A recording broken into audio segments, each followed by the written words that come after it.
2 नवंबर को गांधी मैदान में महागठबंधन की सरकार एक साथ लाखों युवाओं को नियुक्ति पत्र देने जा रही है और इसको लेकर महागठबंधन की सरकार काफी विधान परिषद के नेता प्रतिपक्ष हैं हरीश सहनी जी।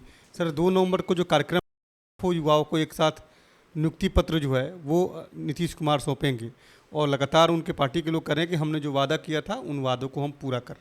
वादे तो किए थे, पहली कलम से 10 लाख देंगे। 10 लाख देने वाला को पता भी शायद नहीं रहा होगा कि 10 लाख नौकरी किस विभाग से निकाल के लाएंगे, ये पता भी नहीं रहा होगा। 10 लाख का घोषणा कर दिए, चुनाव आया है इतने दिन के बाद, याद वो जो बोले हैं उसका क्या % है, लेकिन वो सब छोड़ दीजिए। अभी और अतिरिक्त वो घोषणा की है, सुन के भी जैसे लग रहा है कि ये चुनावी स्टैंड के अलावा और कुछ नहीं है। देखिए, ये दे रहे हैं नियुक्ति, लेकिन एक शिक्षक नियुक्ति के साथ साथ शिक्षा विभाग को हमने भी सदन में कहा था, यदि अपने प्रांत का भला चाहते हैं तो शिक्षा एक ऐसा विभाग है, सभी विभागों का मूल, सारे विकासों का मूल है। तो शिक्षा पर बैठ के हम लोग आपस में तय करें कि किस तरह से शिक्षा, पूरे देश में सबसे अधिक शिक्षा का प्रकार बिहार में है और सबसे ज़्यादा बदतर स्थिति बिहार में। ऐसा होता क्यों है? जो हम घोषणा करते हैं वो केवल और केवल वो कागज पर होता है और सिंबॉलिक होता है। सिंबॉलिक, जैसे कहते हैं ना, प्रसाद जो होता है, जो मुंह पर थोड़ा सा गला से नीचे भी नहीं जाए, तो वो केवल दिखलाने के लिए न्यूज बन गया, उसके आगे जो है कोई ज़रूरी नहीं है। न्यूज आ गया, बिहार की जनता जान गई, इसके आगे जरूरी है। ये सिंबॉलिक होने के कारण बिहार का ये दुर्दशा है, हर क्षेत्र में है। शिक्षा विभाग में जितना लाठी खाया है हमारे शिक्षक बंधु, उसका मूल्य बिहार सरकार नहीं चुका सकती है किसी भी सूरत में। ये आप लोग भी लोकसभा चुनाव को लेकर तैयारी में जुट गए हैं, लगातार बैठक कर रहे हैं, अमृत कलश यात्रा आप लोग निकाल रहे हैं, महागठबंधन भी तैयारी कर रही है। अब महागठबंधन की नज़र जो है वो फॉरवर्ड वोटर, जो स्वर्ण वोटर है, उस पर है। तो आपको लगता है कि एक समय लालू जी लगातार स्वर्ण वोटर के बारे में क्या क्या बोलते थे और अब देखिए, भारतीय जनता पार्टी जो बोलती है ना, इसका उद्देश्य अलग है। मैं तो बोलते रहता हूँ कि चुनाव तो एक बहाना है, भारत को श्रेष्ठ बनाना है, यहाँ थीम ये है। और दूसरे तरफ आज वो स्वर्ण वोटर को लुभाने चले हैं, ठीक है ना।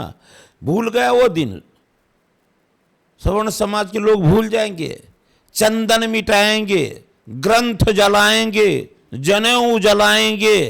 क्या इन विषयों को मतलब सृष्टि निर्माण से लेकर अभी तक में ये एक भी आध्यात्मिक लोग ये बात नहीं बोले होंगे। कौन बोले थे? केवल और केवल देव और दानव हुआ करते थे, तो केवल दानव ये बात बोलते थे। वो काम इस कलयुग में हुआ है। और किस बात के लिए? केवल और केवल वोट के लिए। उस समय तो अहंकार था कि मैं सृष्टि का मालिक हूं, लेकिन अभी तो केवल और केवल वोट के लिए।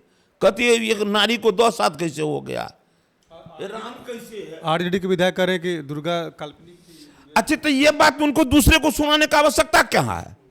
उस मूर्ख को जाके कहिए, तुमको विद्वान तब समझेंगे कि जिस दिन तुम्हारी माँ, बहन, बेटी उस दुर्गा मंदिर में जाना बंद कर दे, उस राम के मंदिर में जाना बंद कर दे, तो घर में उनका माँ, बहन, बेटी वो करेंगी, मतलब दोनों टाइम पूजा। अपने भी जाएंगे घूमने के लिए, माँ का आशीर्वाद लेने के लिए। अब वोट लेने के लिए जितना कुकर्म है सब करेंगे, बाहर में उल्टा सीधा बोलेंगे। क्या समाज को देना चाहते हैं वो ये बोल के? यही ना भेदभाव पैदा करना चाहते हैं, बैकवर्ड फॉरवर्ड पैदा करना चाहते हैं। ये कहे नहीं कहते हैं कि हम देव और दानव बनना चाहते हैं। वो साबित क्या करना चाहते हैं? वो देव है या दानव है? ये 2 प्रवृत्ति का लोग हुए, देव और दानव। जो सृष्टि के अहित में बात करते हैं, धर्म के विरुद्ध बात करते हैं, तो उनको लगता है कि हमारा दानव वाला प्रवृत्ति है। तू अपने आप को क्या साबित करना चाहते हैं? रोक नहीं पाए, लालू जी भी कुछ नहीं बोल पाए। अब बोल नहीं पाए हैं। अरे एक ही गठबंधन के लोग कोई कहीं कुछ बोल रहे हैं, कहीं कुछ बोल रहे हैं, कहीं कुछ बोल रहे हैं, और उनके जो है आका चुपचाप बैठे हुए हैं। तो इसका मतलब बोलने वाला वो नहीं बोल रहा। आपको क्या लग रहा है, पूजा पाठ में 100 जगह हॉर्न लगा हुआ रहता है, ये हॉर्न से आवाज निकलता है, बजता है तो बाजा ना है। तो वो तो बजने वाला कौन है? जो उनका आका है, वो आका बुलवाते हैं। अब बिहार में अशांति फैलाना चाहते हैं, भेदभाव पैदा करना चाहते हैं, कभी सदन में बोल देते हैं, जात पात की बात करने लगते हैं, कभी नहीं संभल पाता है, अधूरे रह जाता है, आग नहीं लगता है, तो फिर अपने विधायक से बोलवाना चाहते हैं। चुनाव के लिए जो लोग इस तरह से हथकंडा अपनाने वाले हैं, बिहार की जनता जान गई है कि अब केवल जात पात से, केवल प्रलोभन वाला बात से काम नहीं चलने वाला है। जो काम करेगा वही शासन में। हम लोग को काम का मतलब होता है, क्या बोले कि चुनाव तो एक बहाना है, भारत को श्रेष्ठ बनाना है। इस नीति पर भारतीय जनता पार्टी चलती है। ये केवल भारतीय जनता पार्टी के कार्यकर्ता नहीं, बिहार के प्रांत के और देश के आम लोग जान गए हैं कि भारतीय जनता पार्टी का उद्देश्य देश का रक्षा, धर्म का रक्षा, संस्कृति का रक्षा, ये जान गए। इसलिए लोग भारतीय जनता पार्टी को लोग सम्मान करते हैं। बिल्कुल। विधान परिषद के नेता प्रतिपक्ष हैं हरीश सहनी जी। साफ तौर पर इनका दावा है कि बिहार की सरकार ने 10 लाख लोगों को रोजगार देने का वादा किया था, लेकिन यह रोजगार केवल कागज पे न रह जाए, यह भी ये देखने वाली बात होगी। वहीं दूसरी तरफ लगातार आरजेडी के जो विधायक हैं वो माँ दुर्गा को लेकर सवाल उठा रहे हैं, वो सवर्णों को लेकर सवाल उठा रहे हैं। उन पर भी उन्होंने कहा कि आने वाले समय में जनता उनको सबक सिखाने का काम करेगी। कैमरामैन श्याम के साथ उनीश कुमार, कशिश न्यूज़, पटना।